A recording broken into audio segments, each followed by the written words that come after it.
going on, everybody? It's Dr. Matt from Pinnacle Chiropractic, your local pediatric, prenatal, and family chiropractic office here in the Lakewood Ranch, Sarasota, Bradenton, Florida area. Today, we're going to talk all about ADHD. If your child struggles with ADHD-related focus, concentration, and behavior challenges, then the first few months of school is often the toughest time for your family by far. It's harder for a child with an ADHD brain to establish good routines and habits for day-to-day things like studying, getting homework done and turned in, falling asleep, and staying on task. So as the weeks pile up, we start to get into the thick of the school year here. Things can really start to get tough with poor grades, behavior problems, and more things or more challenges as well. Now we can start to add on the onslaught of Halloween candy around this time of the year and all the holiday parties and treats coming up within the next 2 months for Thanksgiving and Christmas time. And this is the time of the year when ADHD challenges can really be the hardest because of that. So this video is specifically for parents who want their ADHD child to absolutely thrive and overcome these challenges in a different and better way this school year by tapping into the natural drug-free ADHD solutions and options that we're going to break down in this video. So this is really for parents that have those ADHD kids, and what we're going to talk about and what you're going to learn is you're going to learn all about how ADHD kids end up constantly stuck on the gas pedal neurologically, which is our sympathetic nervous system, leading to nonstop fight or flight sympathetic dominance, hyperactivity, impulsivity, trouble with focus, and difficulty sleeping. But even more importantly, you're going to learn how to finally get your raging bull or gas pedal stuck on kiddo to calm down, to focus better, and to better regulate by tapping into their brake pedal, or something that we call the vagus nerve, the rest relaxation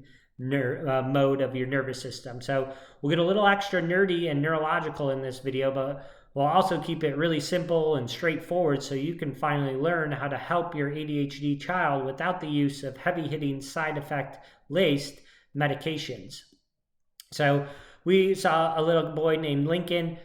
He's one of our favorite ADHD cases that we talked about. He was having a lot of difficulty in kindergarten with his focus, attention. He wasn't doing very well in school, and at home was difficult for him to focus. He had a lot of emotions as well, some of the behavioral components.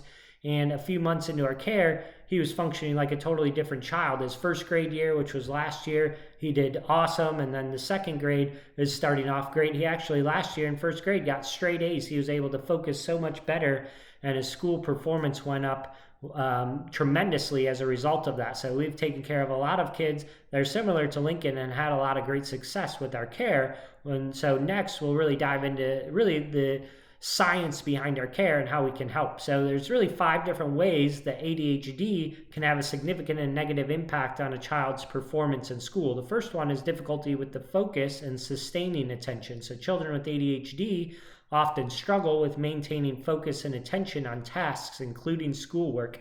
An overactive sympathetic nervous system can really exacerbate this issue, leading to increased distractibility. So in a classroom setting, they may find it challenging to concentrate on lessons, leading to missed instructions and difficulty with completing assignments. The second one is really with the impulsivity and impaired decision making. So sympathetic dominance can contribute to impulsive behavior. Children with ADHD may act on their impulses without considering the consequences. In a school environment, this can manifest itself as speaking out of turn, disruptive behavior, or difficulty with following classroom rules, all of which can hinder their learning and disrupt the learning experience for other children in the classroom as well.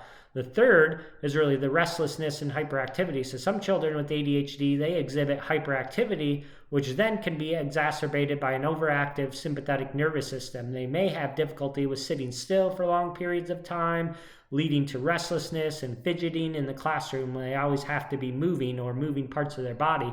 This restless behavior can make it challenging for them to engage in quiet, focused tasks like reading and taking tests. The fourth thing is really with poor time management and organization. So children with ADHD often struggle with time management and organization skills. An overactive sympathetic nervous system can make it even harder for them to plan, prioritize, and complete tasks within set time frames.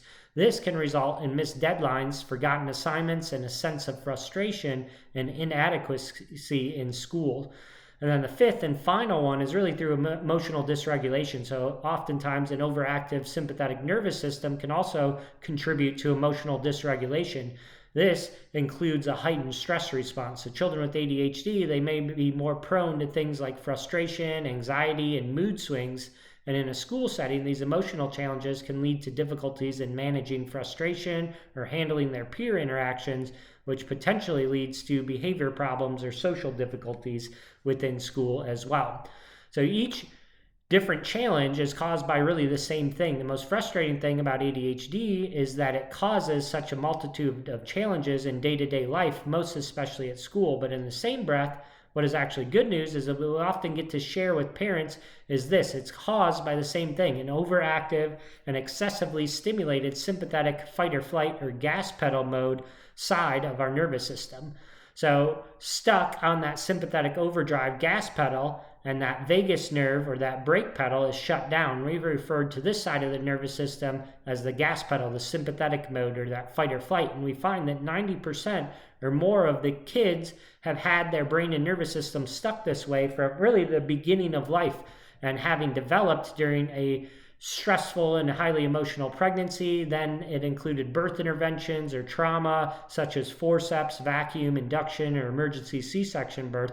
And then through early childhood challenges like colic as a baby, recurrent ear infections as a toddler, frequent tantrums and meltdowns, difficulty with sleep, and so forth. So this also means that their parasympathetic, or that brake pedal of the nervous system, which is really run by a nerve called the vagus nerve, is shut down and suppressed. It can't activate and it can't do its job when the brain and the nervous system really needs it to. And the biggest thing with ADHD is they don't grow out of it. All of those stressors and those interventions during pregnancy and delivery are termed normal by the medical system, as are the early childhood stressors that most pediatricians still believe children will grow out of, but that simply isn't the case. As research in neurology shows us that instead, many of these kids grow into neurological challenges later in life, like ADHD. So we see this common occurrence happen.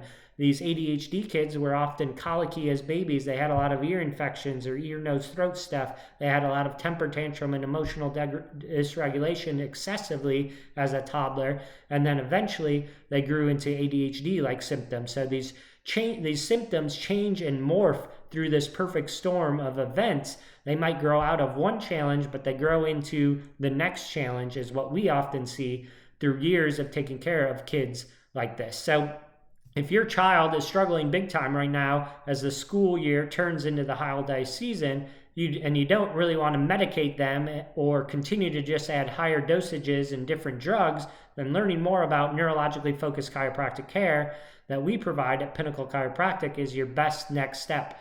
We do not seek to treat or cure ADHD, but instead we tap into the incredible potential of your child's nervous system and seek to make neurologically focused adjustments that activate the brake pedal, or that parasympathetic, that rest relaxation side of the brain and nervous system, helping finally turn down and shut off the constantly stuck on sympathetic fight or flight gas pedal mode that we've been talking about in this video. So to learn more about drug-free options for ADHD and how our care protocols work, you can click the link below or in our bio to read the full in-depth article about ADHD and what really causes it and what drug-free options there are out there to help. So we hope you enjoyed this video and you gained a lot from it. We're seeing a ton of cases of ADHD and sensory challenges in our office right now as we're getting into the thick of school season and parents wanting more drug-free approaches. So we really invite you to continue to follow our social media channels, our pages,